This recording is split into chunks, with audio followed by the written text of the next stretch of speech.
mangai tu dik bung ruk na eng thu moi soi kha u hruai chuan a ron ti a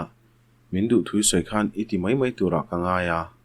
mase kalakai relu put mang dik tak ka hrian hnuwa po ke chan ka haidera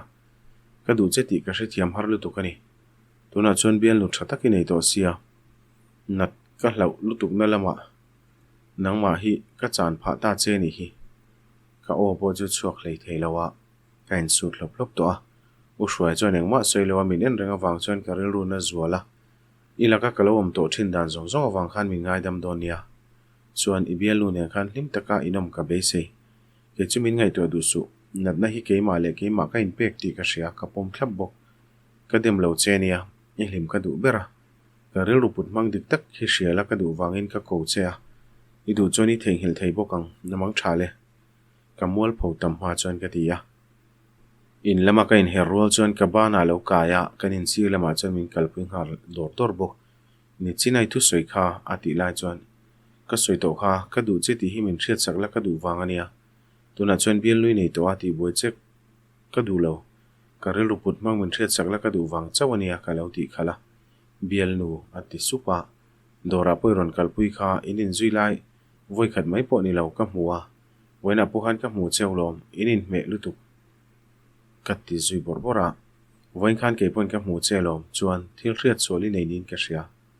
kha mai chia kha ka bial lu ni hleine mati chuan makti na khatin ke en nge yang mo i bial lu ni lo mo ka ti le ngal wata o ka bial lu ni lo ka thian lu ni kha chu ai thil poi mo soi tur ka nein ka hria ati le po chuan a bial lu ni lo thua soi ba ka ngai tu na lu theilo thian mai chau mon lo ni ma chenom dan la tang kha chuan in ngai zong anang hle sia ma se inin zui na saro puisia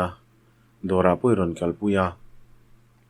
bazar a point chuak don lai voi ni ka hmuto chuan status a poi man kha ka ti le chuan ka thian ania cho pui toramin chom wangin ka chua pui ani kha chuan status kha chu tin an nuya i thik nan ka man anui rol chuan ka mel room ngal viawa thil poi mo jok soi tur ka nei nia nang hian mi lo du ve rengamo ati le chuan noilam ka endaya kha mei chia kha abial lu ni lowin a thian mai chawni ti ka hriat nai ro chuan min ti thoveng hok thung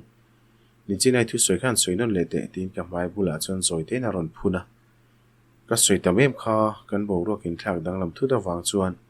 engma ka soi thangam to lo soi non tura ka ti lai chu i hre chiang hle ni lom ni min du thui soi kha han soi non le te chiang tak mai chuan ati le a hriat lo der chi poni to lo ka du che ka ti chuan ke pon ka du che tin mi lo chang wata he thui soi hun hi kalo hak char char asin tuna chuan ka hak chuak ta che ni hi huna du rei hle tin anui le a alim mel veo bok min du to don loi mo ka ti le chuan chiang zeta min en chung hian eng wanga chu tiang ngai dan nei chung ei ni a ati ya a o a chuan a thin ri me mo ka ti zok hial a mel lam dan chu apa ngai veo bok si kanina poi ron leng du ngai bok si lawa biak po min be du to ngai lo biagina la kanin mukhat sia ka tinghal mol mola ka zina chu wangin kain khom theilo lom inina pokron leng theilo ni kha ati chan kaloin siam che chiama athu soi chu ka oi ring mani engang pon jin ma se jin ma dei tang toin kanina ron leng to ngai lo ti ka hre chianga ka melom da na mu chuan ni zat mel je thian min ena dot ka soi ring em ni ati le chan ka buzawa khang thani chu zong khani jin lo biagina po kan lain morenga chu mai po ni lo min mu pon min biak itum ngai lo kanina poi ron leng lo shim lungoi lo je chuan ka ti le panga ama ka chuan message talin min ron betrina kha po ati to ngai lo ke line biak masak ka hre ve ting tang to boxi rot puya khai theng hil theilo thui soi sia ti boi reng che ka du lo wang ani kha ati le chuan ka hre thiam tarua ka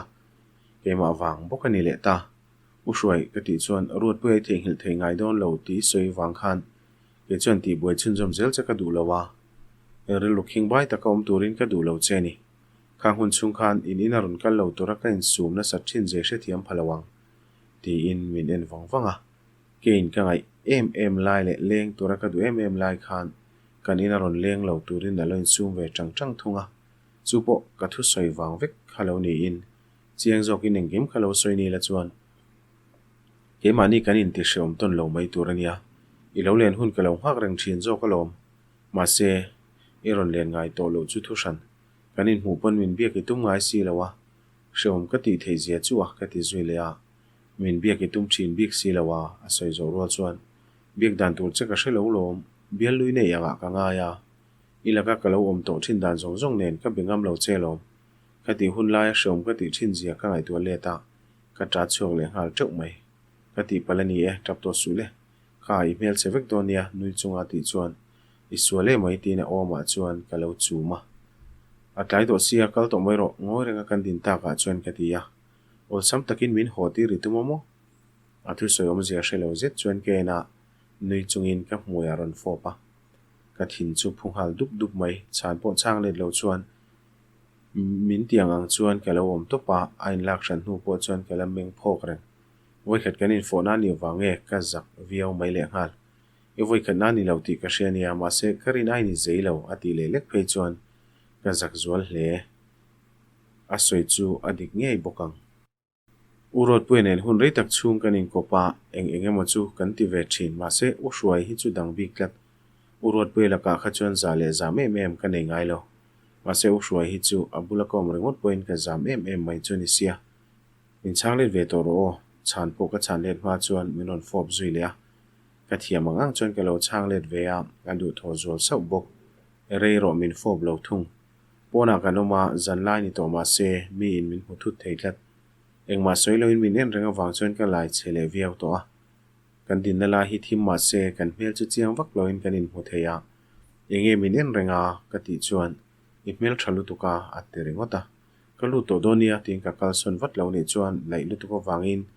ka tlu top thei tak takin ka ring ka kutala chelta ta wang chuan ka kal son bik chuang lem hlei lova zo tur win nei tro ka ril ru she om tak chuan ron tilia ka zo tangem tia ka ril ru in sol buaya zo topila tha ka ti ta zo kani ani lo chuan ka din hun hi lai kual vel vek don tletani ti hian enge kan ni ka ti chen anui ri chu ka shezom hal zata enge kan ni a enge kan ni ai shia ka zo na chu zo na bokin min changa englo he ti hian kani ngai zong ti nange ka ril rupun mang chui she to a ma se soitur shelo zet chuan ka ngoi ta daya soizo lo lo la ti in mit ko chu sana ka isole mai ka thu soyom je chu she thiam ve vek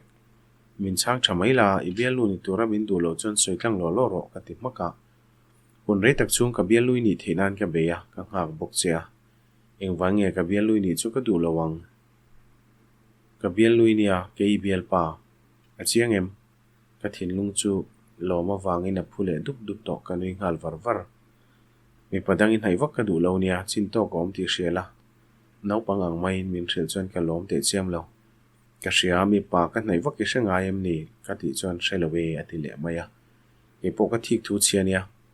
ama ka thil ton to te min hret pui tui ni kha ka thik thu che viawa ho te te ka thin rimani pon min do thei viawa nga yang nang chu upato a min hret thiam ka ring urot puya kha ka ring e me ma me chedang la ka ring hel ngai lo ase tu na chona danglam to tlang takin ka hril che ni chu ka ti du a bulkan chan chawa boile neu neu la ka in ven lo lan ti in engkim chu ka hril fai ta veka me chedang la ka phat san ngai lo wang che thoveng sot tur ka ni lain ka churil chu tot ngal up thunga a chan chu kha thu kha urot pu epon a soi fowa ma se enge thleng kha a thu tiam te thei helin me chedang min pan san thowa kaum dan dang lam chu hruai chona lo man thiam hal wataniang min ku bet zui wata itan mi pathaber ka ni lo mai thei erelu na tu thil ka tingai lo wang ti ka tiam thei lo che mishing ve tho ka nia ma se thei tok chu ka chuanga ti chuan ka ngai tu na chu ka kom mil mela mi padang chuan thuan ti ama rei ro dai ngai lo ani chuaning ma min tiam lo ma se a thu soi chu ka ring het ka mela tang chuan ka ngai tu na tu ro manga hria ni ma na min rin na hi ti chelo turin ka thei tok ka chuang tinin a phun le supa atlai to ema wang chuan in thlel tak chungin kanin mang tha a ka mut huna te chuan ka nui le thin china kom dan neng kha chuan inang lo takani bok mutil po ka mu hil theilo ka ngai to na chuan u hruai nen kanom dan le kanin biak na te kha ka ngai to le ta tuna chuan in kop tak tak kani to a abial lu kani to ani po ka bial pa ni thu soilai te ka ngai to le le phei chuan ka lai thar le em rengot cho cái này kan chung te chuan kom dan dang lam chuan lo hret mai lo na samai ma mi chu mu tha mu nge mun le engei nui le vur thina u so mi na ti chuan chu tiang eng mom lo ni danga kom dan ngai rengin lom kom kan lo ti vat thunga kan the chiang ve che o he tiang ta kai lim he lim wa kha to lu tu rod pui ne in then nu phe ka chuan urd chuan lo ti le phora rd a hun lo u so mi na lo ti le vata urd po chu tong so len ti mel enga ma ka ngai to lo ti hria se chuan in kha boi lo to pang a ho lu tu khatiang thil lui urod pui ne kan in kar chu top na ri toi mai enga ma ka ngai lo ka lo ti ya adik che khatiang mi pari nom lo lu tu kha o so mi chuan lo ti le boka urd a khap zo che ma se urod pui a hi chu an la hotlang ani choi lain khapa chungchang kha soi su choi tui lo zo don ka u chuan lo ti ve boka uma ma hian eng ma soi la ngai lo ma se urod puyan min ti dan chungchang khana la lom lo hle ti ka hre ro renga ama kha chuan anin kom ve na sa thina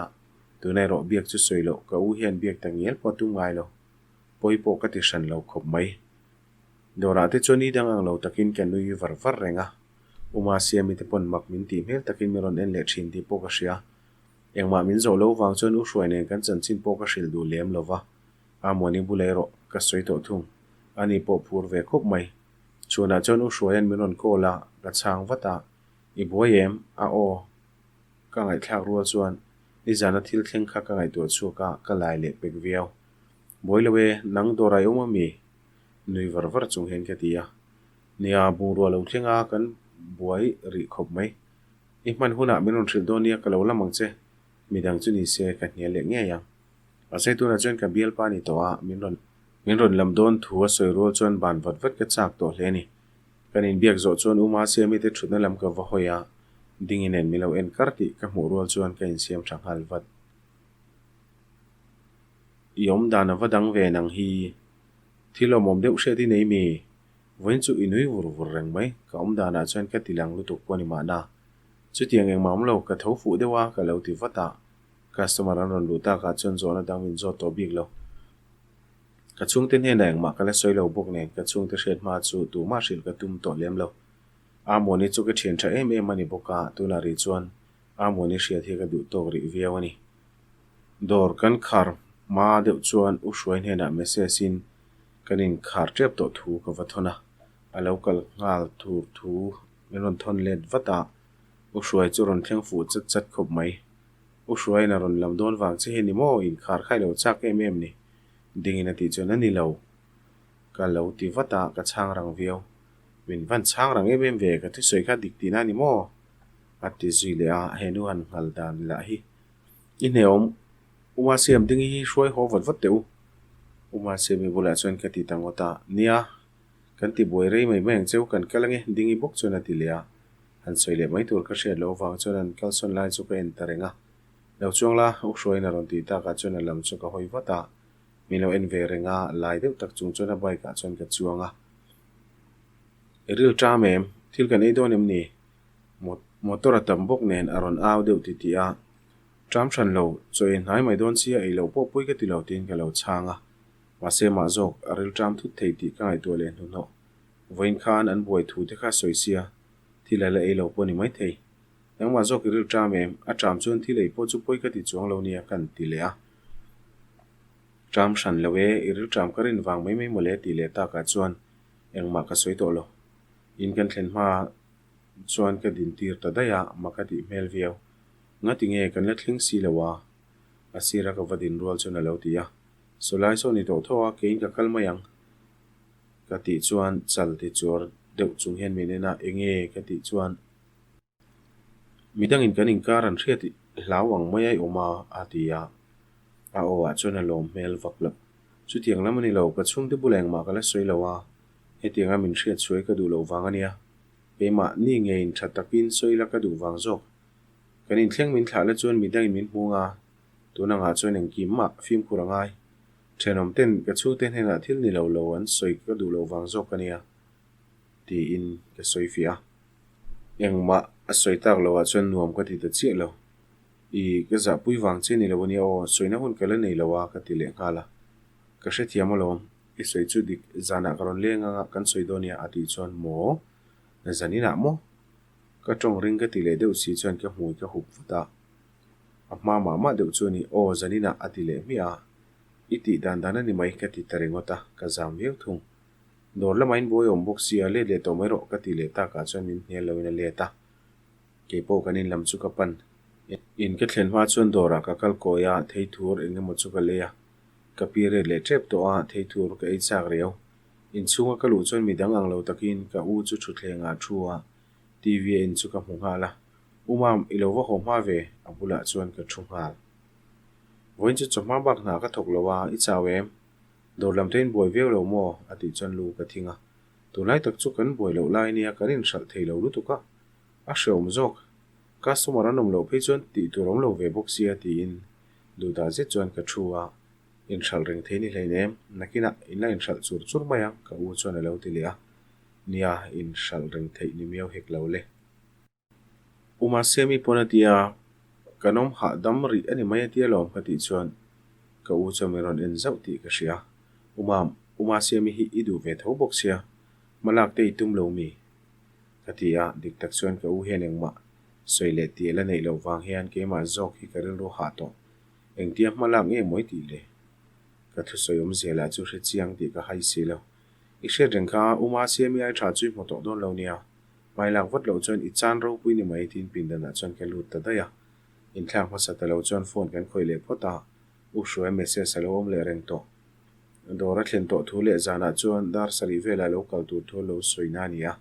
aron leng tur chu phur veu mai la ka chung ten hena kan inkar soi chu ka zam em boxi nang hi ngai hria ta zinga tang to kha ni om dan hi maklu tu tuna po imonga hol tu mang mai itei sek mai war di chona ti le to ka om dan eng kim soi se li tum hrim di kha TV khain mai te ti pain kong kalam chu ken le thina dar sari chori nai don mai kong ka khigri ronom ta ka chon u hruai ba ka ni ka ring lawa ka va hong vata alo ni ngei bok hruai chu lo leng ro tu lai ron lang kha chi indu kan lo ti view che sin kan u chana lo ti khala dor ka siam thar ve chau sia buaina deu lo mo le tu lai chu ti le thu tar wala tak takin a dor han siam chu thil na mai ni lawang eng lam ngei ti a ke pok la shemi lo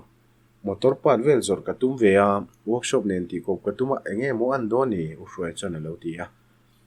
a thak khopang chu tu na nga te chon mi tu po mai hian motor kan nei thup to mai box sia ti in kanu chana lo phur pui thiam ve veo khonge ma hi om motor vom lo ve zanin chu ka u mu mai lo wang chona ti le a khoenge mo kal le a chu lai om ka hre si lawa in thelo mem tin kan u nau thum chomeron ena o thenama ka valeng lut lokange ti kha lo kir che pang so mi na ti vata a film monom ti em mai chu bok nen TV lam bok chu mel le ngala thingpui ka valu mange tin ka thawa ge sa tui ka chuang che tia ka u po choron luta thingpui siam don mi ka du venia aron ti hal zata thingpui siam hi chon om lo po ni la ka siam ke je che ka lo ti chon an nuya shuai chu rong kal don ti ka hre silo thenama ka vat kal loka lo thlen na rei to em hati zom le zata la rei lo nu lai ri me mo ka lo ti zoka ka u chai pa chuan a lo ti ve a kha rim tur bo hriat top lo kha au pa to sieng ti ka nge mo ka nei ve don ni me chelam la hi ngai sak lo bok si kanu chuan a lo ti mot mo la iman moni kha kanu nakina mo tha deuh kala pe don che lo man ho wa ka ngai lo ka u la chuan ngai sam je thian a lo ti le mai bok si thingpui ka siam zo che boka ka choi chok zui ngala kum hi ral zung tonia nakina ti reng hi thil thaber le ti chi ni lo indu du huna nu pui pasanin nei thei don ngot lo ti sheula shruaya nang po ka hril che ni chu tlangwal nuam ka ti wang rengota nu pui nei man mo lo te thil tha ni lo ania indin honen in nu pui chom thei tur ve ni to a chu wang chuan ka soi hingun takin ngai tuang cheu ka nu chuan ka u te thian du chu zil tamal mala u hruai chu ka va mel le zau thina mi lo en ve che thin bok nen lai takin ka hoi son le wat zel kanu la chu la tong tui mel si bial nu nei tur te na fui thul u hruai bial nu ka ni thua hre thuna eng tin tak umang mo nu ming ke chuan bial nu ka nei lo u hruai chana lo ti khawa ka in ring man lo tlang taka soing hal mai ka ring lo sin male phok je tin ka lo ena min mel du hau lo le ngal enga bial nu nei mo i wat cherang big ve tu ngai bial nu chu nia ka u la chuan phur je thian lo zota ka kut chu ka lo hu ngot ta hoi po ka hoi chok am lo u shwe soi hun chu ka lo hak to pani mai ka chung te chuan u shwe soi hun chu an lo hak ve reng boka u somi pona thi leilai chol me u shwe chu mel bok u shwe bial lu ka ni thon hria thuna ma kan ti don ti ka chiang ari ni hi a soi dan te to pawang chana ma chu ka mel wata ka chung te mit ke ma a fu thap ti ka hria dual le ro chuan noi lam ka bi le wat thung mo ka naw hi mo tin war di chu meron ko ka o ani la chuan lo ti le mi boxi a famak ve engma kan lo la shave hleinem ka u la chuan lo ti ya awa po chuan makati mel viau soina huna lo om lo ni zana khan ka bialu ni chawlom ka zak lu tuk chu khuk ral chem chem mai ka du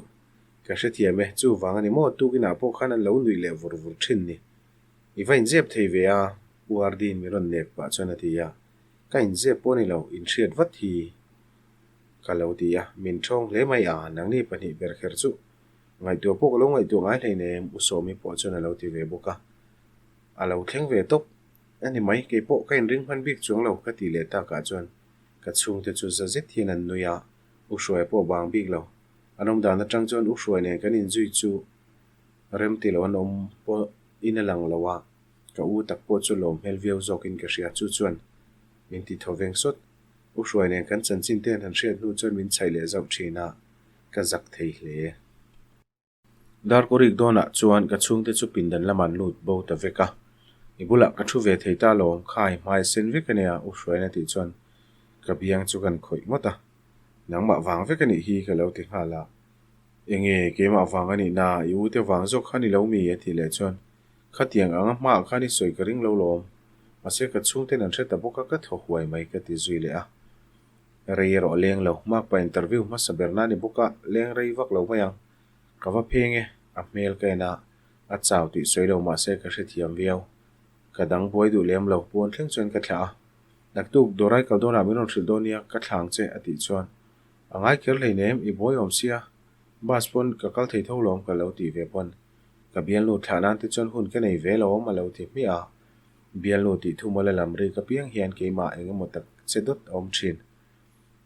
akal ma tak tak chuan ka hmuya a fob zawa nui var var chungin ke en liama thom dim takin kongka ka kala ka in her che chu u somi le urd te chuan mi lo en kar mai ka muthut bok nen ka phut chiang le tuk in va mol don take o min ti phu lom ti pain ka om chu ka dom wang wanga in zep thei ni mai chu a kan bula engwai soi du lo vela u somi chuan lo ti a kan in zep lo en hriat vek to kha ka ti le po chuan zona nga mel takhin min ena ini ngai zon thu te chu hra to mai la eng tika tak nge he tiang dim hunin thlen thei ti te po eng mai la soi hleinem u shwai hi kanina ron chuang kai ngun boxia ka u ron kom tumaron lenge mo kan ti lai te khan nangma wang zokin ron leng chu ni om sia wardi na lo ti ve thung khatiang te chu hre thiam ve mai om cheulo engki man hre to boka za buai ka tum to vak bik lo in ti thei ve le me ma se ka lom pui che u shwai phei chu a fel boxia engte lo kher thuk thei jok le an ti a ke ma zokin ma ka la ma Simon ti niang tak kher thlu lo ya ama zokin lo ron ti ka lo ti fata kanaw hi ilo la ka ni hi yu ten ko pui kan la nei lo lai nang chuan kan venga tlangwal fel em mai bial pai nei nia kanaw ma ni la I thi kom rum rum lo mu so mi ne lo ti le chuan in ti thei se thian ke na dam chuan huna kal ve zu zunga u hruai nen kan in zuina po thla liam le to kum top kan hai to bok nen buai na ve du mop mop viau dor lama po kan buai thin viau mai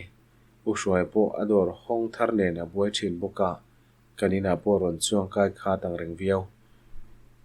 ma se poi po ka tilo bial pa man deuh nei ai chuan bial pa buai deuh nei hi ke ka du dan ani hlau thung u hruai nen kan chong chang pu midang ten an lo hrenual to a kanin zuilang em po ni lo ma se veng chunga CCTV kal thei an tam boka thu athang ma viau then ka tin in me min ti thun soi lain then ka te ro chuan min sel boka ma se poi ti na kan nei lo khovela kan cham chung hi chuan fakna le sel na te chu kan don tur ani miaw lom le chuti rual chuan kan kongshan a hian ke mang rual vel then pathum te ro hi chu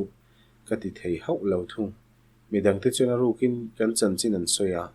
midang ka atanga ka hriat bak hriat na dang ka nei bik lo ma sen ni pathum te ro chuan ka hriat lai kher te hian u hruai nei kan chan chin chu soi nuam an tia moti mai tur ani an zinga pakhat chu urwat puya ka zen ani nge au ne kan in then dan te kha engma a hret mai hau lawang ti ka chiang chung khatan ni miawa ma se tu ji chunga au nen kan in then na po hun rei tak ani ma a mi padang ka koble mai chu min dem zok lau thunga chu wanga ngai thelo em po chu kani boina siam ka du lo wang chaw in sum sham kani ya eng ti gai mo chuan po chu hun ka nei lawang ti ka soi thelo mi hring kani ya do thei na chu ka nei ve tho si ya urot pwe la chu nge hriat ni u hruai nei kan in zui tir hriat nu hian meron hlai ka ti do nge dora ron kalte chinga bethangai lo mai lamin hu fu chen min benge nge se biagina te min bia ka ching thar riawa kan hun kal to te kha tu ponan hria ti la ka soi so lawang tu na la ko pui dang ka nei ve to boka midang soi zui the om hi nuam ka ti lawa du po ka du hek lo zan kha chu dora ka kala ka le le lam chuan urot pui ne kan in tok le hlola kalpel mai ka tum chuan ka bana ron vuana kal zui thei poni lo dorai ka lem ni dora tang ka chuak lai mu ve ka chu tiang in zo chu tul ka ti lem lo viau o thil ka leya ka ti thave maya in belok ang miang ati le rual chuan ka man lo thil ti tur kala ne ya rang zetin ka lo ti thung ri lo te chawniang ati le po chuan ka hnial tlata idang lam ta hle mai min en wang pa chuan ati ya mi hring te chu kan dang lam thina lom kan dun dan ngai rangin kan nung theilawa ka ti ya nang hian ke hi min theng hel tak tuem ni khang kum chu athu soi zom tur chu lo pat chatin ka theng hin lo che engtinge ka theng hil thei chenga hun rei tak chung ka lo in hre to a ol sam taka theng hil chi ni hleinem ka lo ti khal le zunga bol kan tran thale thengem athu soi chu ka hre suale mo ka ti zok hialani kum tam tak chung ka lo in zui to a min theng hil ka ring lo reng ani nang nen hian bul tran that le ka du ati chuan kan nui haka urot pui ka thu soyom zia khai hre thiam che lo nin ka hria ka theng hil lo che ka ti wang khan ka la du reng che ti na ni lawania ishe tangin tu na chuan ko pui shan kan nei ve to a bultan le chu thil theilo to pani du po ka du lo bok ka ti ve ta maka min theng hin lo thui soi ni lom ni om je chu nang hen min la du ti na ni mai lovem ni ati chon lu ka thinga ni love ke chon mel riat pa yang ba kin riat che ka du to lo he tiang hen voi khat maum to su mi te hian kan hun kal ton hre ve ka an soi zui reng to rom ka du lo ania